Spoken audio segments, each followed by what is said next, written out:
మాంచ యో వ్యభిచారేణ భక్తియోగేన సేవతే సగుణాన్ సమతీత్యైతాన్ బ్రహ్మభూయాయ కల్పతే.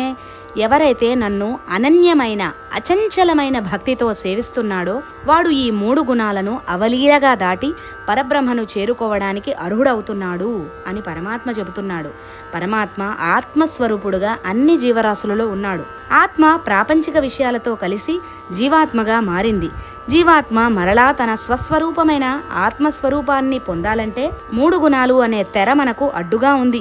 ఈ తెర తొలగిపోతే గాని ఆత్మ తన స్వస్వరూపాన్ని సంతరించుకోదు. కాబట్టి గుణాలు దాటడం ప్రతి వాడికి అవసరం. గుణాలు దాటాలంటే అనన్యమైన నిశ్చలమైన ఏకాగ్ర భక్తి కావాలి. అందుకు అవసరమైనవి ఆత్మ విచారణ, ఇంద్రియ నిగ్రహం, మనో నిగ్రహం, అందరినీ సమానంగా చూడగలిగే సంయమనం. అందుకే సగుణాన్ సమతీత్యైతాన్ అన్నారు. ఈ విధంగా ప్రవర్తిస్తే తనలో ఉన్న 3 గుణాలను సమతీత్య అంటే చక్కగా దాటగలడో వాడే పరమాత్మని చేరుకోగలడు అని పరమాత్మ బోధిస్తున్నాడు.